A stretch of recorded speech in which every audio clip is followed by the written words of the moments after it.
So counting of votes polled in India's key western state of Gujarat and in the northern hill state of Himachal Pradesh is all set to start. The result will be read as a verdict not only on the state government's work but also on the Modi government's policies at the centre. The people's verdict today will determine the shape of politics and the direction in which India's economic reforms will proceed.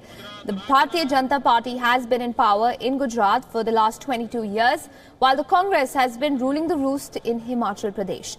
The Gujarat verdict is key also because this is the home state of Prime Minister Narendra Modi. It's the first election since he moved from the state to take charge of the nation. This is also the first election after two landmark economic initiatives: the implementation of the unified central tax known as Goods and Services Tax or the GST, and of course demonetization. So here are some of the big takeaways from the exit poll projections beamed by various television channels once the polling got over. The polls predicted that the BJP will retain power, in Gujarat. It's expected to get anywhere between 110 to 116 seats in the 182-member state assembly. The Congress, meanwhile, is projected to fail and may get anywhere between 70 to 72 seats. Remember, in the last elections, the BJP had won 115, while the Congress had gotten 61. Now, the Congress is expected to be routed in the 16-8-member Himachal Pradesh Assembly. The exit polls say that the Congress will win less than half of the 36 seats it holds at the moment. But all eyes will be on Gujarat, where both Prime Minister Narendra Modi as well as the Congress President Rahul Gandhi ran a bitter campaign. The BJP is seeking a sixth straight term in the state. And just a day before the Gujarat Assembly election results, the Election Commission withdrew its model code violation against Congress President Rahul Gandhi. Now, this, of course, comes after television channels in the poll-bound state had aired one of his interviews. While withdrawing the notice, the Commission said that it is of the considered view that due to the multi-fold expansion of digital and electronic media, the Model Code of Conduct Section 126 and other related provisions require revisiting to cater to the requirements and challenges of emerging situations. The poll body also decided to set up a panel to suggest amendments to a provision in the election law barring campaigning 48 hours ahead of polling. This follows complaints that it has failed to keep pace with information technology. This order comes in the wake of controversies over Prime Minister Narendra Modi's FICCI meeting, Rahul Gandhi's television interviews and the release of the BJP manifesto in Gujarat, all after campaigning had come to an end in the state.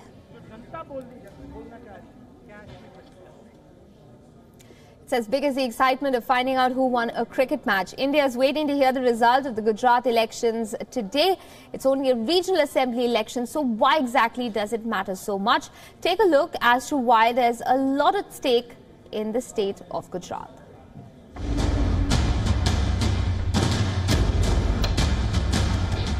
The state, Gujarat. The players, Gujarat's own Narendra Modi and the Congress's new president Rahul Gandhi. At stake, prestige and survival. Though neither Rahul nor Modi are contesting the Gujarat polls, they were the faces of this election and gave the campaign their very best. After all, for the BJP, it is prestige at stake. Gujarat is Prime Minister Modi's home state. He was its chief minister for 12 years, and these are the first elections since he moved from the state to take charge as PM. For the Congress, it's a battle for survival. It's been out of power in Gujarat for 22 years, so the task is cut out for its new president Rahul Gandhi. The campaigning was bitter and personal. The BJP trained its guns on the Congress on issues like Ram Temple and alleged Pakistani interference in the Gujarat polls, as well as Congress leader Manishankar Iyer's barbs against Modi, which put his party on the back foot. Shriman Manishankar Iyer. એમણે કહ્યું આ મોદી તો નીચ જાતિનો છે આ મોદી તો નીચ છે 14મી તારીખે જ્યારે એક ગુજરાતી કમળના નિશાન પર બટન દબાવશે ને ત્યારે તમને ખબર પડશે કે આ નીચ શબ્દ શું અર્થ થાય છે Rahul persistently attacked Modi and the BJP for not talking about the future of Gujarat and skipping key issues being faced by the people of the state. हर 10 दिन कोई ना कोई, चाहे वो मोदी जी हो, चाहे वो रूपानी जी हो, अमित शाह जी हो, आपको अपनी मन की बात बताते हैं। अब हम आपको आपकी मन की बात सुनने वाली सरकार देने जा रहे हैं। The only similarity was that both leaders started each campaigning day by visiting a temple. Apart from Rahul's soft Hindutva, the Congress also stitched about a broad social coalition with prominent caste leaders. This election was seen as the closest in more than a decade in the state. Now, exit polls predict a BJP victory in the 182-seat Gujarat Assembly. Exit polls see both the BJP and the Congress bettering their tally marginally.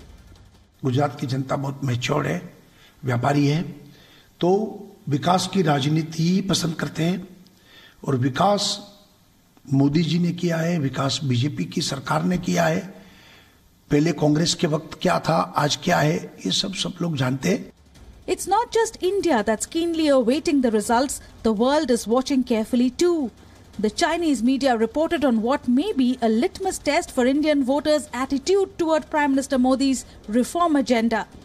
That's an issue of deep concern to China because of its increasing economic interaction with India. So will Modi's economic reforms get a thumbs up, or will the Rahul Gandhi-led Congress be able to script a dramatic upset? The answer will be known soon. Bureau Report, WION. And social media is buzzing in the light of the counting of votes. My colleague Mohammed Saleh is joining us now to bring us up to speed with what exactly is happening on Twitter from WION social media deck. Saleh, even in the campaigning phase, we saw so much excitement in terms of what's happening in both the states of Gujarat and Himachal Pradesh. Why exactly and what exactly is going on social media on counting day? Absolutely, indeed, Asha. We'll be getting every single tweet that will be put out. Campaigning in terms of what happens on the ground is one aspect of it, but also what happens on the social media. BJP is a party that has taken to social media before any other party did, and they have redefined the landscape. Let's actually go through a few of the tweets which have in fact been put out this early in the morning. The counting has still not started, but Chetan Bhagat, he's put out one of the first tweets: BJP to win Himachal Pradesh and Gujarat, say the exit polls to win after 22 years in power is no joke, and no point saying who needs to introspect and rethink their leader cause they own. Clearly hitting out the Congress. This is what Chetan Bhagat has said. And then Congress getting off the blocks even before the BJP has said, if Election Commission has withdrawn its notice issued to Sri Rahul Gandhi, two bona fide questions must be asked. Was it a mere ploy to prevent television channels from showing his interview? And is it a justification for no action or registration of an FR against Prime Minister and his ministers? This is what one of the Congress spokespersons has put out. Let's also take a look at another tweet that's been put out, another Congress leader, where he said, as we are getting ground reports from Gujarat, Congress party is winning comfortably. Exit poll results are proven true.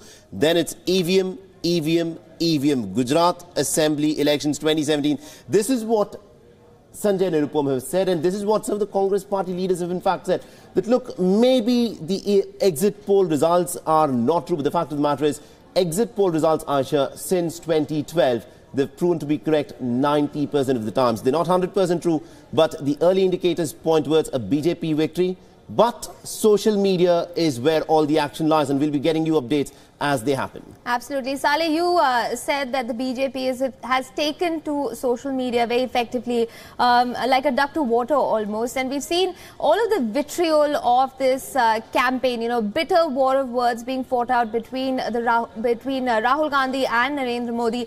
And in many ways, that was reflected on social media as well. The camps were made, the lines were drawn, and we saw a lot of engagement online between BJP supporters and Congress supporters. The way to put it, Aisha, is these are social media war rooms where they strategize, where they put out these barbs, these memes, these jokes, these funny jabs that these political parties in fact take at each other. And this also shows about how the Indian society has actually changed and how Indian politics has changed. Because for political leaders to connect with the masses, it's so easy. They put out a tweet and that reaches millions of people. The political firmament of India has changed forever, and that's exactly something that the BJP and the Congress are trying to do. The BJP got off the blocks first, but the Congress is now playing a catch-up game. It now remains to be seen as to how social media, there'll be these Twitter trends which will start going up in the next few hours as soon as the early election trends in fact come up, and we'll be keeping a very close track of that, Aisha. All right, Saleh, thanks very much. We'll get back to you, of course, for more updates from social media. Twitter, of course, already exploding with all kinds of results, expectations. We'll be looking at, of course, all that chatter online. So who exactly, though, were the key players in these elections besides the Prime Minister and Rahul Gandhi? First of all, of course, it's the BJP chief, Amit Shah. He's a close aide of Prime Minister Modi. He's called the Shah of BJP's poll victories. And BJP won the UP, Maharashtra, Jammu and Kashmir, Haryana, Jharkhand and Assam elections under him. He represented Sarkhej and Naranpura in Assembly. He's now also a member of the Rajya Sabha. It's also a big election for the Gujarat Chief Minister, Vijay Rupani. Rupani is the 16th Chief Minister of the state. The long-time RSS worker had won from Rajkot West from Vajubhai Vala quit in 2014. Meanwhile, the Patidar leader Hardik Patel tried to be the disruptor in these elections in Gujarat. The 25-year-old political activist led the Patidar quota agitation. He was jailed for sedition in 2015 but released on bail in July 2016. Ahead of these elections, he joined hands with the Congress party, and it was expected that this union would sway the Patidar vote away from the BJP and to the Congress. Now, the other possible disruptor was the OBC leader Alpesh Thakur. He's 39 years old, from the OBC community, and was an anti-liquor campaigner.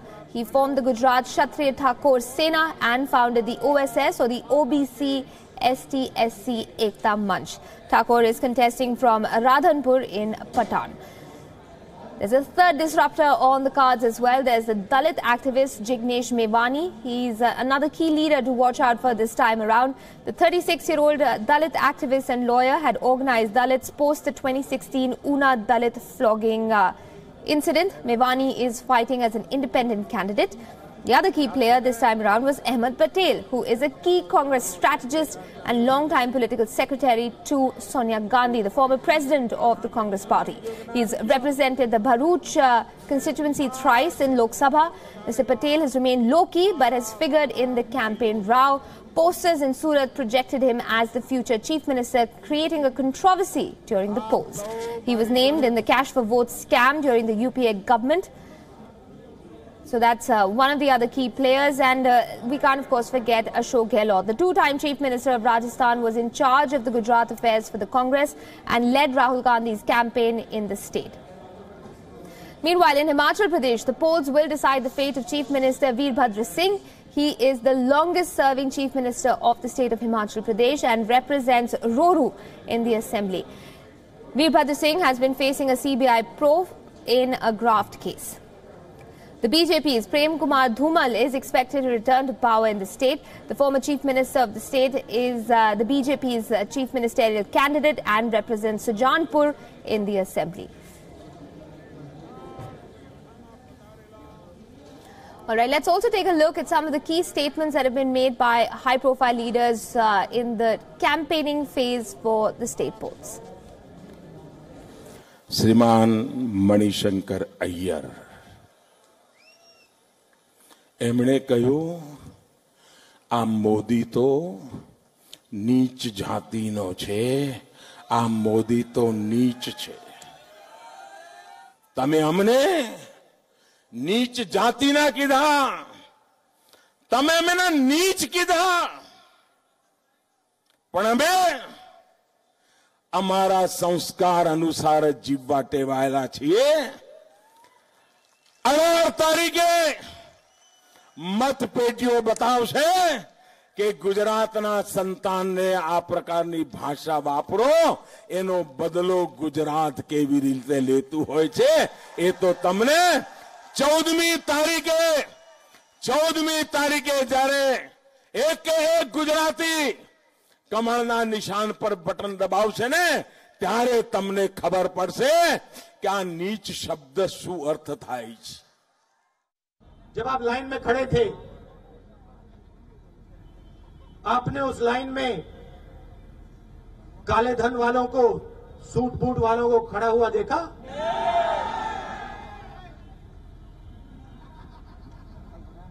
आपको मालूम है वो कहां थे?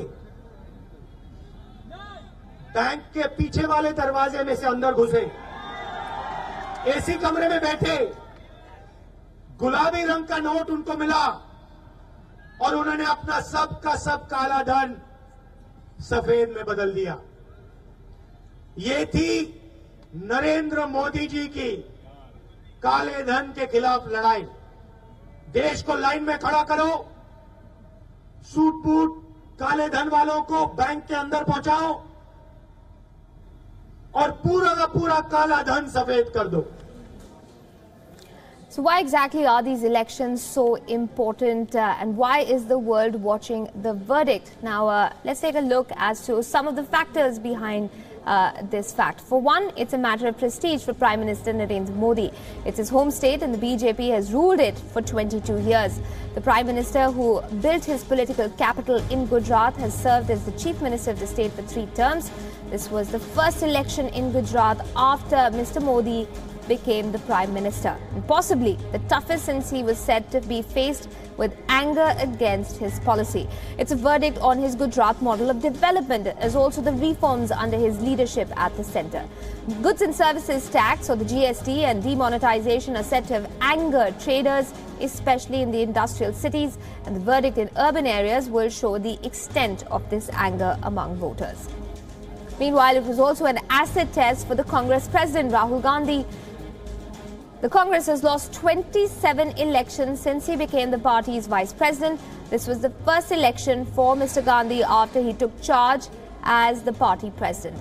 The Congress president tried out new methods of messaging in these polls and put soft Hindutva, his policy, to test.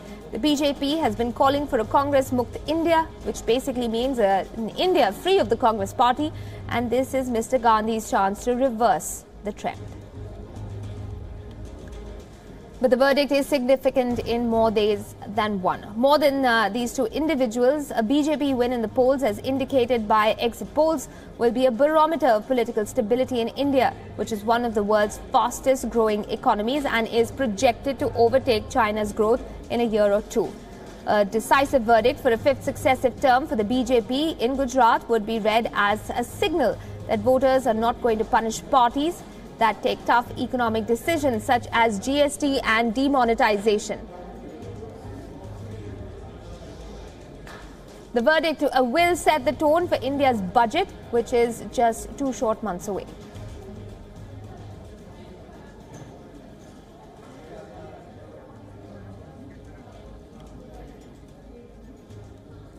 Right, it's a big day in India. Votes are being polled in elections in both Gujarat and Himachal Pradesh.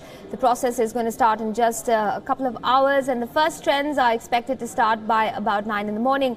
Apart from Ahmedabad, where all the action is this morning, WION is going to go live in Chicago, in New York, Beijing and Kathmandu to get you a 360-degree perspective on the big import of these elections. The world is watching these polls, and WION is going to get you the best slice of it.